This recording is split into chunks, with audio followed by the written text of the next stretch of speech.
Alright guys, we're back at again another YouTube video. It's Pure TV. It's week 4 in the NFL, man. So let me give you a little rundown of what's going on in the NFL right now. Right now we have week 4. Start off with the Ravens versus Browns. 28-3 domination by the Ravens. Deshaun Watson did not play this game. He was injured. The Ravens offense look pretty good. To me, they look pretty good. I think there's a few things that they could work on. But this week they had the Browns in that great front pass rush with Myles Garrett. So it makes sense. Lamar Jackson was responsible for 4 total touchdowns this week. He had 4 in the air, 2 in the air, 2 on the ground, which he delivered 4 of those touchdowns he was responsible for. It was 15 and 19. He had 186 yards passing. Him and Mark Andrews connected on 2 of those passing touchdowns. So the Lamar Jackson to Mark Andrews connection was looking very, very good this past Sunday. And then I'm gonna go ahead and take that trip. Go ahead. I ain't even gonna waste no time. We're gonna get straight into my Falcons losing to the Jaguars. I really was expecting. I know the game was gonna be tough, but for us to only put up 7 last week, we only put up 6 against the Lions is disrespectful. They didn't give me nothing to look forward to. I was ready, ready to get out of the church. They played at 9, so it was already early game. Ready to get out of church to watch the highlights, and 23-7 is all I see. So all that tells me is the offense can't put no points on the board.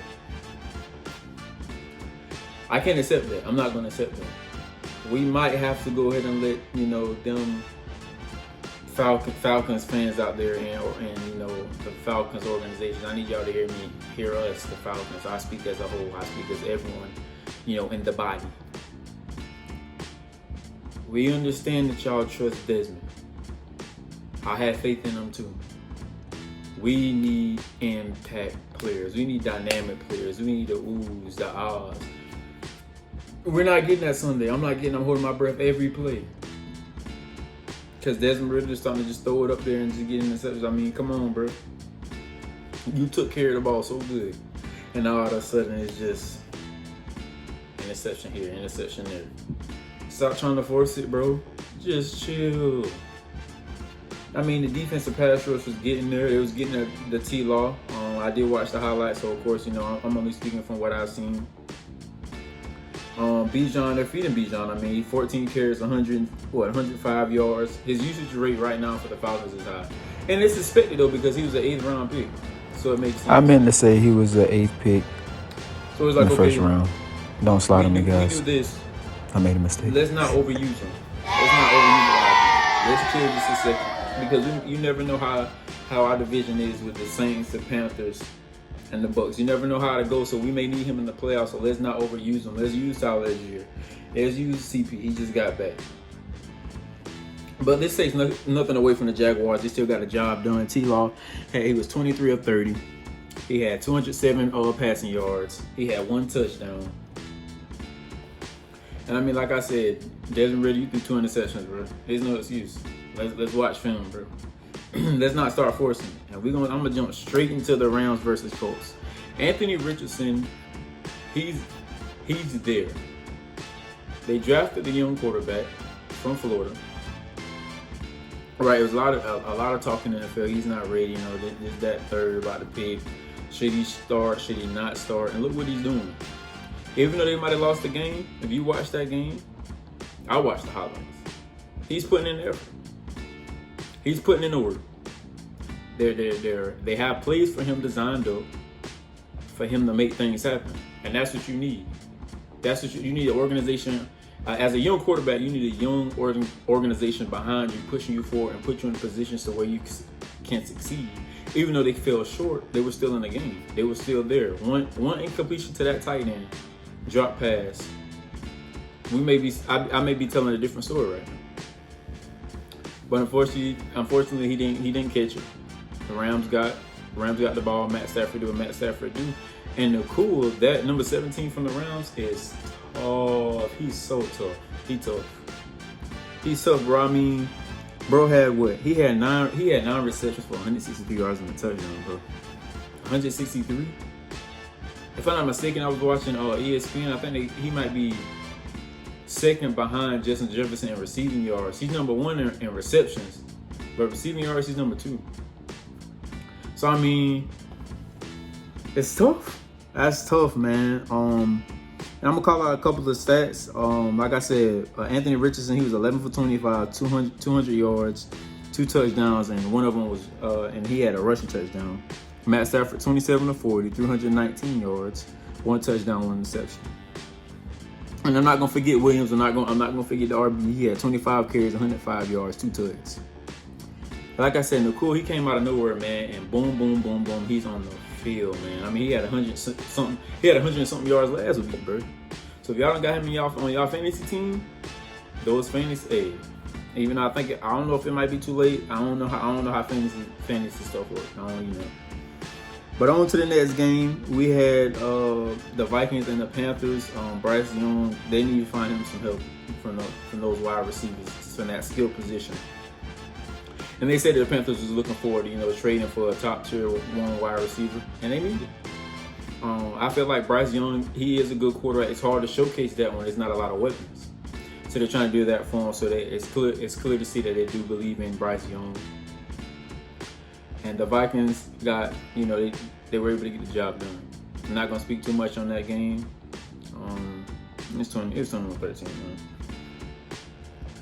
So we're gonna go ahead and jump to the 20. We got the Titans and the Bengals 27-3. Ryan Tannehill, I bashed him last week.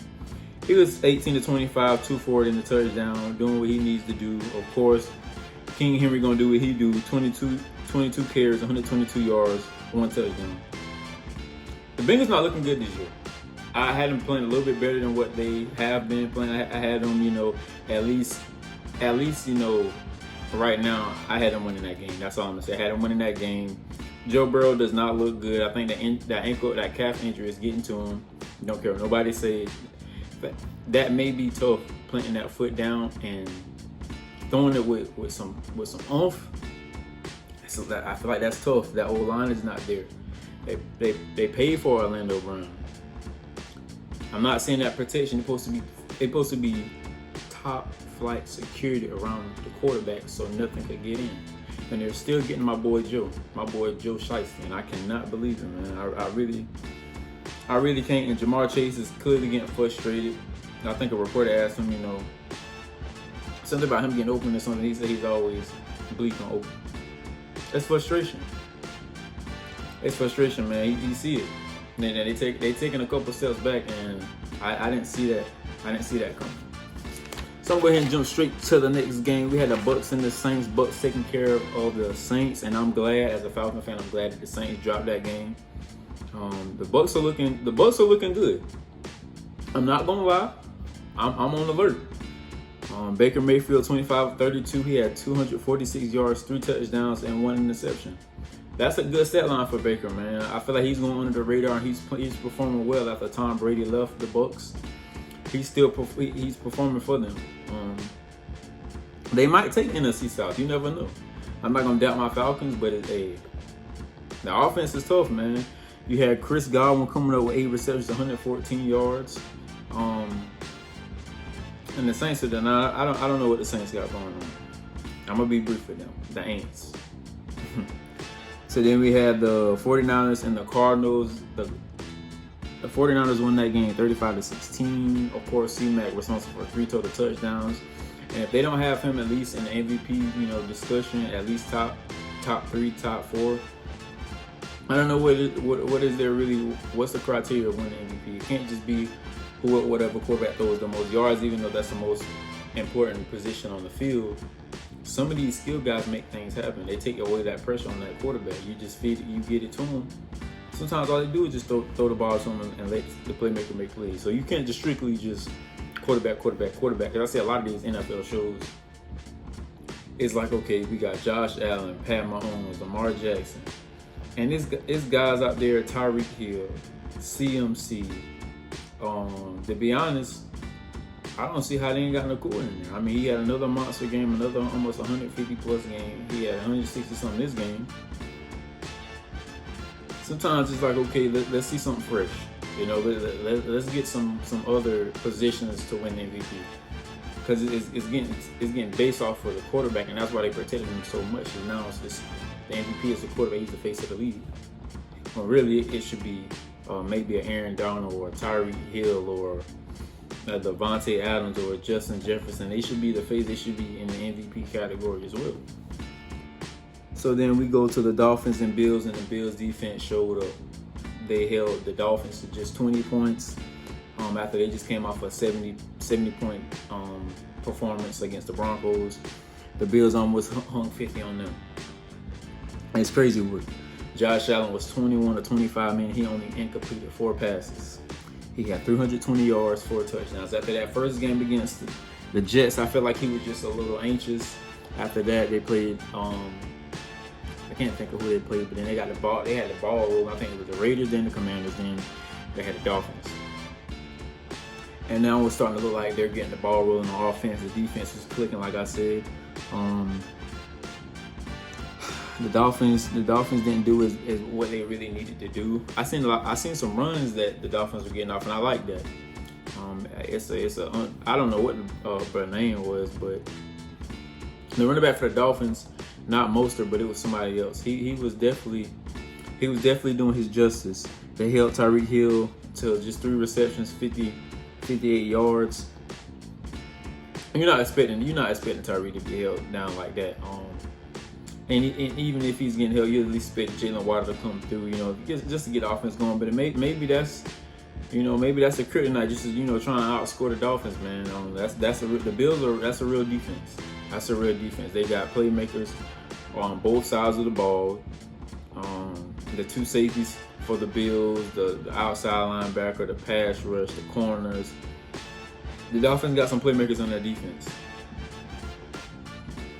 So that's gonna be tough. The AFC is gonna be tough. So then you have the Eagles and the Commanders, 34-31. That game went into overtime, and the Eagles did win that game. And the Eagles had to fight back into it because the Commanders were at their neck. They were at their neck the whole game. Sam Howell was having a fantastic season. I didn't see the Commanders putting up as much fights as they have been, even though they lost to the Bills last week. They came back and fought in this game. Unfortunately, they came up short.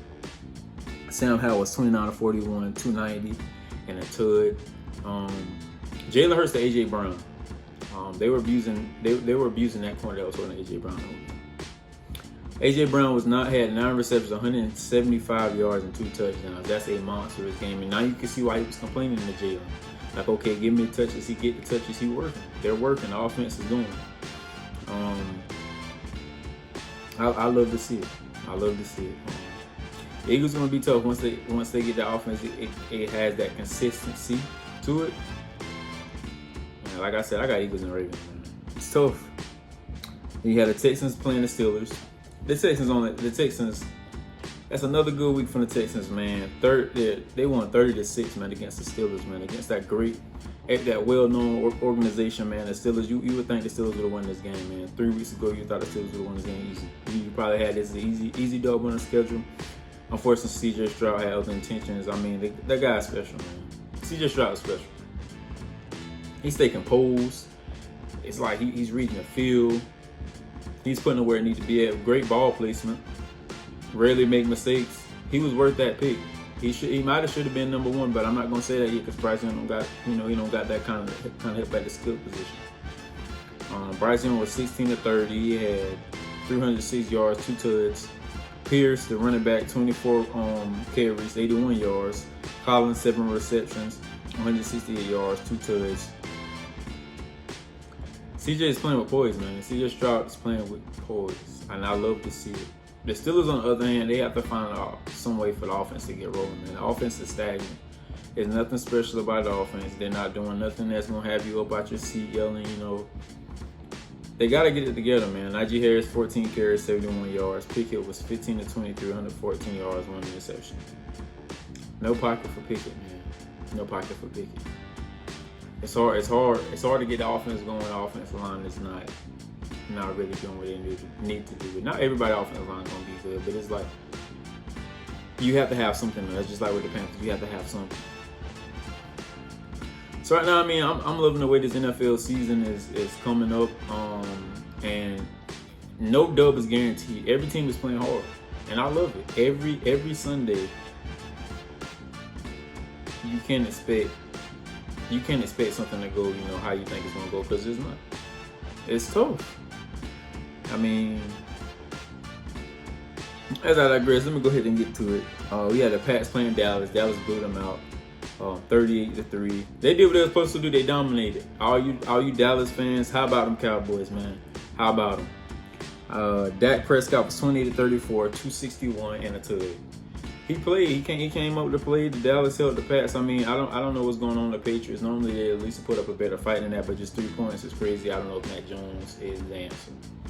I don't know if they have him in the formidable future, but unfortunately, 3 points on the Sunday, it's not gonna cut.